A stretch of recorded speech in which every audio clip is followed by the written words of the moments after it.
Hello and welcome to another Spa Sweethearts craft group. We're leaving paper behind today because we're going to make these little flower brooches. So I can show you a little bit closer up how that one's going to look. And for this one we need some material, we need some thread, we obviously need a needle and a button or something similar for the middle and some scissors. That's all, still small amounts of things, still things that we can use that we easily would have at home. You can use any type of material for this. It works with t-shirt material, it works with cotton. So if you have a shirt you need to cut up or something like that, if you're not normally a sewer, that will work absolutely fine. And it can be any amount. As I said in the last one, for some reason flowers look good with 5. But if you want to do 6, you can do 6. This one has 1, 2, 3, 4, 5. This one has 5. But this one here has 6. The thread off that one. This one has 6. It doesn't matter, you can use any amount that you want to. So you need to cut out your circles.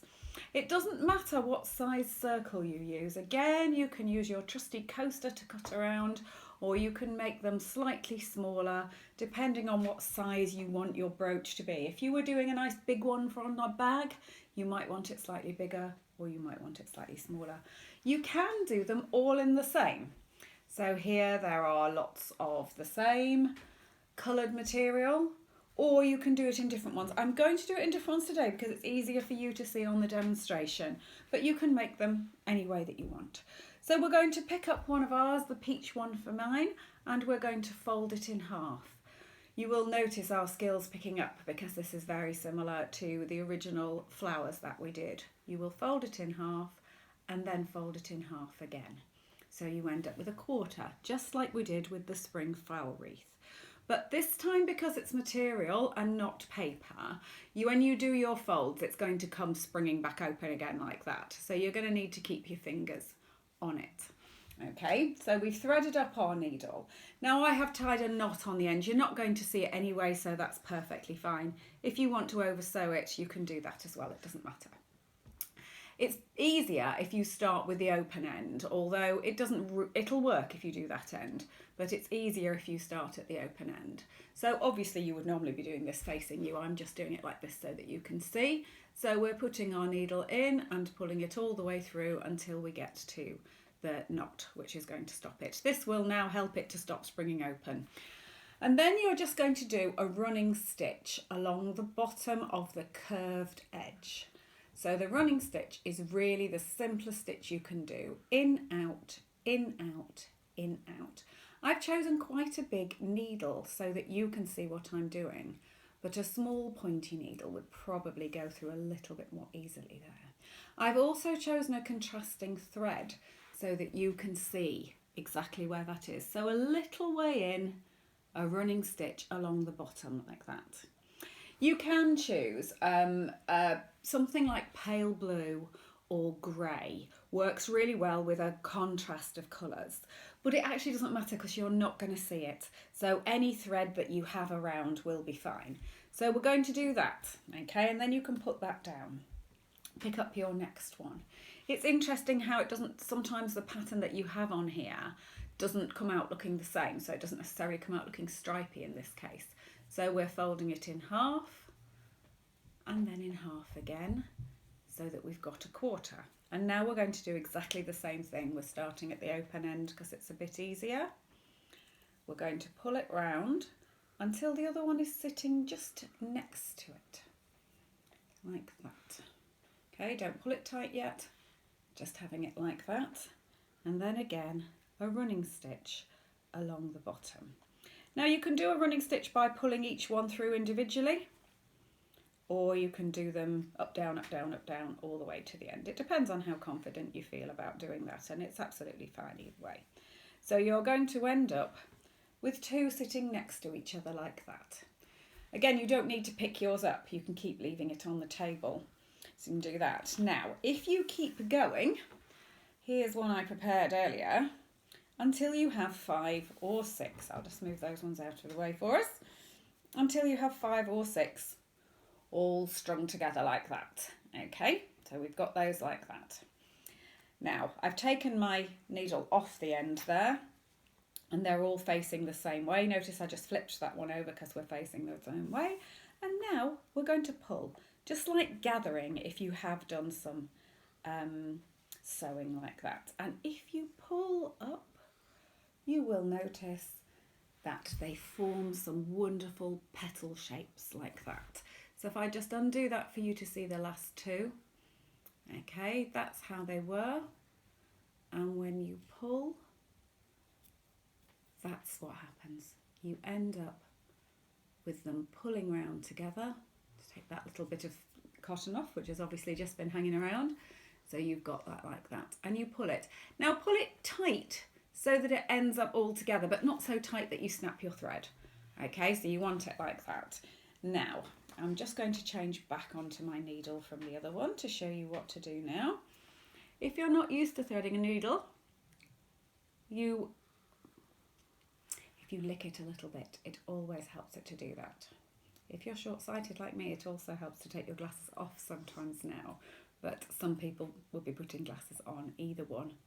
Either way, for doing that, whatever you do, pulling it along, don't have your thread too long. It gets tangled up if you end up with it too long. This one probably is a little bit too long. So we're pulling it like that, and now you need to pull it round so that your last petal is going to meet up with your first petal, like that. Okay, I'm holding it like that. And you are just going to sew them together, really simply. Sew them together. So if I show you, can you see that that was where the knot was at the beginning? So I'm just bringing the needle across into the other one, and we're just going to go over it a couple of times.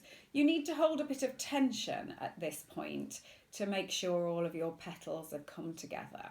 So it's difficult for me to do this actually holding it up so that you can see each one, but just over sew a few times. I was just using the table to help push it through there. Over sew it a few times so you end up like that. But the middle is slightly untidy with that. It depends on what material you use as to whether it's necessary, but then you can put your needle up through the centre. So you have this little hole here, and you can put your needle up through there so that you can sew on a button. So we've got some buttons here that you can do, and it depends. If you have one of these kind of buttons that doesn't have the holes in, you've got this at the back, so you would then put it in the middle like that and sew over the back. To be honest, these ones are not that great to use. It's a lot harder to use one like that. It's much easier to use a traditional button like this. Put that on the middle and sew. You can also add a little bit extra by having a big button and a small button in between. So you just need to layer up your buttons on top of each other. Actually, if I use a light button, that would possibly help a little bit. Then you can see, and that makes a really nice middle as well. So if I just show you with a simple one there, you're going to bring your needle up through one of the holes in the button and then go back. If you catch a bit of material on the way back rather than going back through the hole, so you see how you've caught a little bit of material there, that will help it to stay.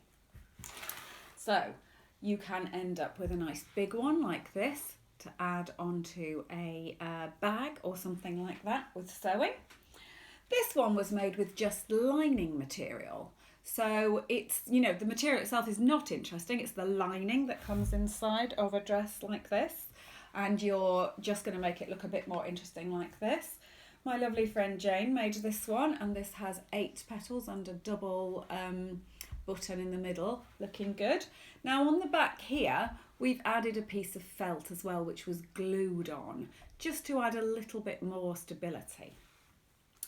If you have some brooch backs, which you can buy from craft shops and things like that, you can sew this onto the back. So you see that these brooch backs have got little holes in, and you just bring up your needle and pull them through.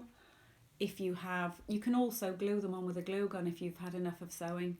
So you can put them on like that. If you don't have brooch backs at the moment, you can use a safety pin which you might have around. And if you don't have any of those things, then you can sew it onto something. So sew it, but obviously it won't be coming off like that.